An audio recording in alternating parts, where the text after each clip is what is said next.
Rancho. Elon Musk wants 1 million people living on Mars by 2050. NASA wants boots on the ground within the next 15 years. Every sci-fi movie makes it look like humanity's next great adventure. Red deserts, gleaming domes, a fresh start for our species. But here's what nobody tells you in the pitch meetings.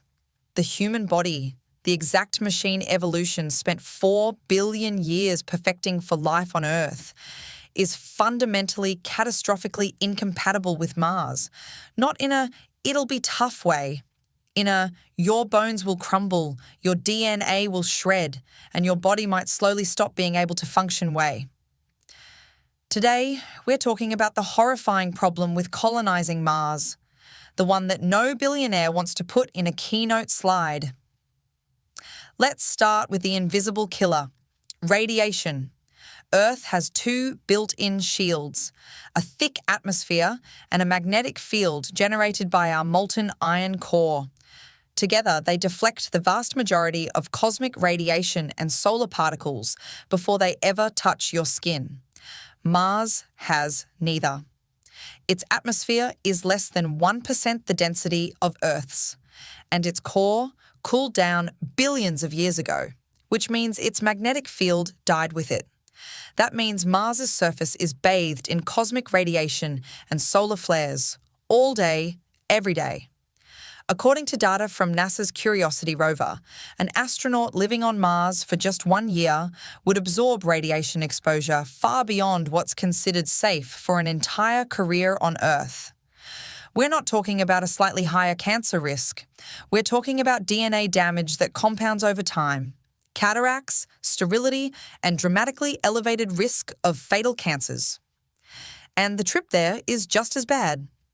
A 6 to 9 month journey through open space with no magnetic field protecting the ship exposes astronaut bodies to cosmic rays that can pass straight through spacecraft walls and human tissue alike. You could bury a colony underground to dodge some of it, but that solves radiation and creates an entirely different nightmare. Mars's gravity is only 38% of Earth's. That sounds almost pleasant, right? Lighter steps, easier jumps. But the human body evolved under constant full Earth gravity, and it needs that resistance to function. Take away most of that gravity, and the body starts dismantling itself. Astronauts on the International Space Station, in zero gravity, lose up to 1 to 2% of their bone density per month. Muscles atrophy.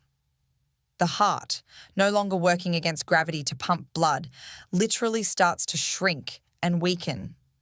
Now, Mars isn't 0G, so the damage would likely be slower.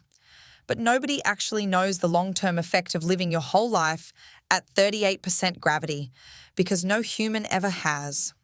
There's a very real, very unsettling possibility that a child born and raised on Mars could develop a body too weak, too structurally different to ever survive a return trip to Earth. Imagine a generation of humans engineered, not by choice, but by physics, to be permanently exiled from the planet their species came from. Mars's atmosphere is 95% carbon dioxide. There is no breathable air, anywhere, ever. A single tear in a habitat suit or dome wall doesn't mean discomfort. It means death within minutes. Temperatures swing from a relatively mild 20 degrees Celsius at the equator during the day to minus 73 degrees Celsius at night. Every structure, every suit, every vehicle has to survive that whiplash every single day for years without failure. Then there's the dust. Martian soil is laced with perchlorates, toxic chemical compounds that are harmful to the human thyroid and can be lethal in higher concentrations. This dust gets into everything. It's fine, electrostatically charged, and it clings to equipment, seals, and solar panels. In 2018, a single planet-wide dust storm blocked so much sunlight, it killed NASA's solar-powered Opportunity rover after 15 years of operation.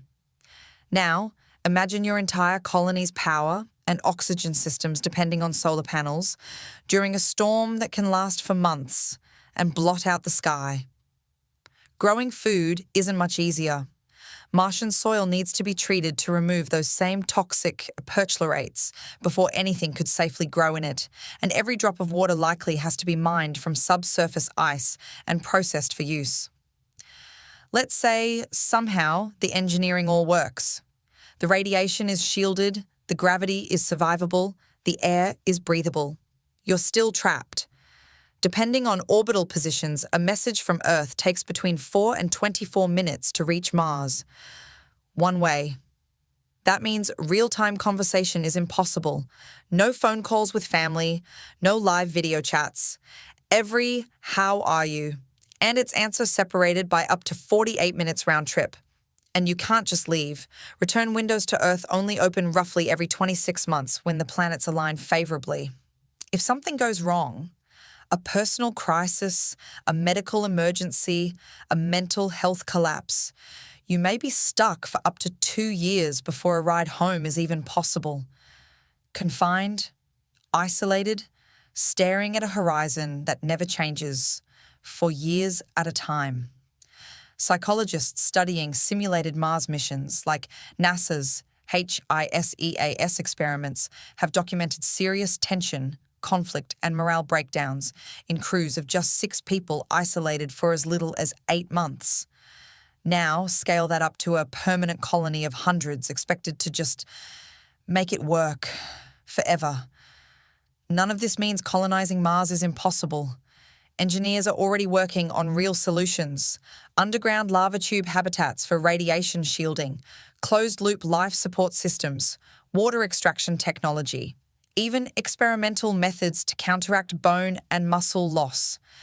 But it does mean that every glossy rendering you've seen of glass domes and terraformed valleys is hiding an uncomfortable truth. Right now, in 2026, we do not have the technology to keep humans alive and healthy on Mars for the long term. Not safely, not sustainably, not yet. The real question isn't, can we get to Mars? We've already proven we can do that. The real question is, can the human body, this fragile, Earth-built machine, survive somewhere so violently determined to kill it? Maybe the future of Mars isn't humans walking around in t-shirts under glass domes.